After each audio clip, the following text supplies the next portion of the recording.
کہانی کے آغاز میں ہی میں اپنے قارئین کو مطلع کر دوں کہ یہ کہانی حقیقت پر مبنی ہے، ما سوائے کرداروں، جگہ وغیرہ کے فرضی ناموں کے۔ کہانی کی ابتدا لاہور میں سن 1993 سے ہوتی ہے۔ تمکنت بیگم جیسے ہی اعلیٰ اعزاز کے ساتھ اپنی ڈاکٹری کی تعلیم مکمل کرتے ہیں، والدین ان کے لیے کسی مناسب رشتے کی تلاش شروع کر دیتے ہیں۔ ان کے لیے جو پہلا رشتہ آتا ہے وہ اخلاص صاحب کا ہے، جسے ان کے گھر والے فوراً ہی قبول کر لیتے ہیں، کیونکہ منع کرنے کا کوئی جواز ہی نہیں بنتا۔ لمبا قد، گورا رنگ، خوش اخلاقی، فرما برداری، 5 وقت نمازی ہونا تو ان کی شخصی خوبیاں ٹھہری۔ پیشے کے اعتبار سے گورنمنٹ کے اعلیٰ ادارے میں ملازمت اور ہومیو ڈاکٹر بھی۔ والدہ محترمہ بھی نیک اور سوم و صلاح کی پابند، نہایت ہی سادہ اور شفیق طبیعت کی مالک۔ یوں ہاں ہوتے ہی چٹ منگنی پٹ بیاہ پر عمل درآمد ہوتا ہے۔ تمکنت بیگم بھی کسی طور پر اخلاص صاحب سے کم نہیں۔ گوری رنگت کے ساتھ لمبا قد، صرف پڑھائی میں ہی آگے نہیں بلکہ گھر کے سلیقے اور کھانا پکانے میں بھی ماہر۔ یوں چند ماہ میں ہی عزت اور دعاؤں کے چادر اوڑھے تمکنت بیگم بیاہ کر اخلاص صاحب کے گھر کا حصہ بن جاتی ہیں۔ اللہ کے کرم سے شادی کے پہلے ہی سال اخلاص صاحب اور تمکنت بیگم کے ہاں بیٹے کی ولادت ہوتی ہے، جس کا نام شاہ زیب رکھا جاتا ہے۔ گھر میں ہر سو خوشحالی کی مہک ہوتی ہے۔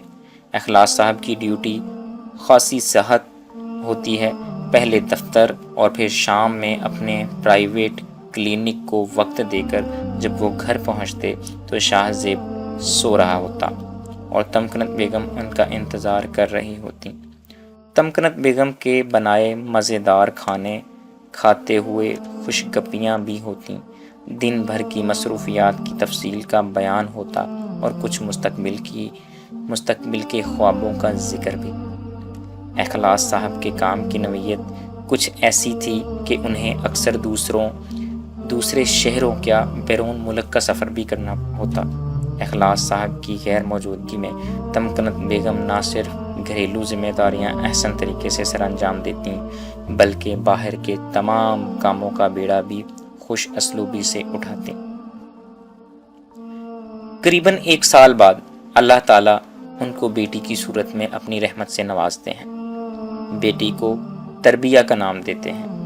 رحمت تو گھر میں آتی ہے مگر ساتھ ہی ایک ایسی آزمائش کا آغاز ہوتا ہے جو تاحال جاری ہے۔ تمکنت بیگم ایک ایسی بیماری کا شکار ہو جاتی ہیں جس کو سمجھنے سے ڈاکٹرز قاصر ہیں۔ اخلاص صاحب کی ذمہ داریوں میں خاطر خواہ اضافہ ہو جاتا ہے۔ دفتر، کلینک اور پھر گھر آ کر تمکنت بیگم کو کسی ڈاکٹر یا حکیم کے لے جانا ہوتا۔ گھر کی صفائی، بچوں کی دیکھ بھال کے لیے اخلاص صاحب نے خادمہ کا بندوبست کر دیا ہوتا ہے، مگر تمکنت بیگم کھانا خود ہی پکاتی کیونکہ اخلاص صاحب کو کسی اور کا کھانا جو نہ بھاتا۔ اخلاص صاحب نے تمکنت بیگم کے علاج میں کوئی کسر اٹھا نہ رکھی۔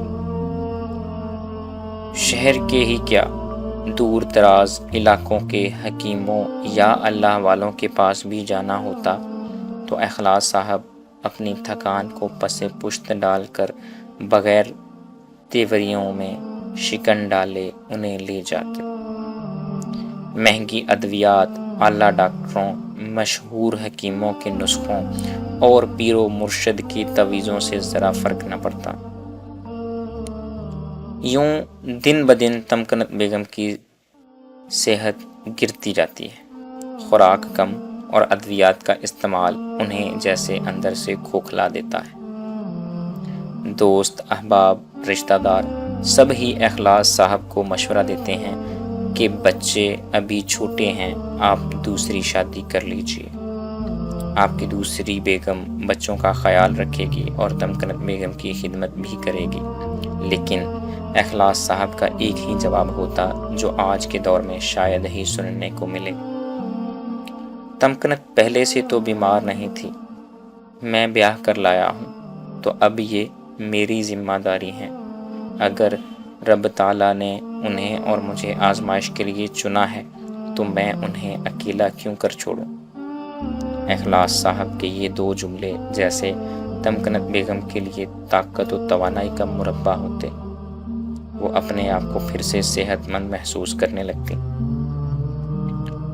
ڈاکٹروں کے اسپاٹ لہجے اور غیر تسلی بخش جوابات کو تمکنت بیگم اور اخلاص صاحب کی ہمت توڑ دیتے، مگر وہ اپنے اللہ کی رحمت سے کبھی مایوس نہ ہوئے۔ تمکنت بیگم کی تمام ضروریات کا خیال رکھنا، ان کے لیے اعلیٰ کپڑے خریدنا، ان کے بال بنانا، ان کو تیار کرنا اخلاص صاحب کے مشاغل ہی میں شمار ہوتے ہیں۔ تمکنت بیگم کی کمر جھک گئی ہے، ہاتھوں پیروں کی طاقت کھو چکی ہے، بات کرنے کا انداز تبدیل ہو گیا ہے، مگر جو نہیں بدلا وہ تمکنت بیگم کی خوش مزاجی ہے۔ سب سے حیران کن بات یہ ہے کہ اخلاص صاحب تمکنت بیگم کو کہیں بھی ساتھ لے جانے میں ذرا جھجک محسوس نہیں کرتے۔ سال گزرتے گئے اور تربیہ کی شادی کا وقت آن پہنچتا ہے، جس کی ساری تیاریاں اخلاص صاحب کرتے ہیں اور دونوں نہایت خوشی سے بیٹی کو رخصت کرتے ہیں۔ 28 سال کا ایک طویل عرصہ تمکنت بیگم نے صرف اخلاص صاحب کے مثبت رویے، ہمدردانہ خدمت، مزاح بھرے جملوں اور تسلی بخش پر امید باتوں کے سہارے گزار دیا اور ابھی تک گزار رہی ہیں۔ کبھی کبھار وہ اخلاص صاحب کی بے انتہا محبت، پرخلوص رویے اور وفا پر حیران بھی ہوتی ہیں، مگر پھر سوچتی ہیں شاید یہ میری کسی نیکی کا اجر ہو۔ اخلاص صاحب ریٹائرڈ ہونے کے بعد تمکنت بیگم کی خدمت میں ہمہ وقت مصروف رہتے ہیں۔ اب وہ بہت زبردست کک بھی بن گئے ہیں۔ روزمرہ کھانوں کے علاوہ گھر پر ہونے والی دعوتوں کا اہتمام بھی اکیلے سر انجام دیتے ہیں۔ تمکنت بیگم انہیں گائیڈ کرتی ہیں اور وہ مزیدار کھانے پکا لیتے ہیں۔ تمکنت بیگم کی دلجوئی کی خاطر 7 سے لے کر 10 بجے والے ڈرامے ان کے معمول کا حصہ بن چکے ہیں۔ باہر کی مصروفیات بھی مختصر ہیں۔ اخلاص صاحب کی کیونکہ وہ تمکنت بیگم کو بیماری کے ساتھ تنہائی کے کڑے امتحان میں نہیں ڈالنا چاہتے ہیں، آج بھی اخلاص صاحب اور تمکنت بیگم کسی معجزے کے انتظار میں ہیں کہ شاید کسی کی دعا کا اثر ہو اور تمکنت بیگم صحت یابی کی سیڑھی دھیمے ہی صحیح چڑھنا شروع تو کریں۔ آپ سب سے گزارش کروں گا کہ جب بھی آپ دعا کے لیے ہاتھ اٹھائیں تو تمکنت بیگم کی صحت یابی کے لیے بھی دعا کریں۔ مشہور کہاوت ہے کہ بیوی کی وفا پرکھنی ہو تو شوہر کی تنگ دستی میں پرکھو، اور شوہر کی وفا کا معیار ماپنا ہو تو بیوی کی بیماری میں ماپو۔ میرے خیال میں تو اس کہانی کے اخلاص صاحب وفا کے معیار پر 100% پورے اترے ہیں۔ آپ سب بھی میری اس بات سے یقیناً اتفاق کریں گے۔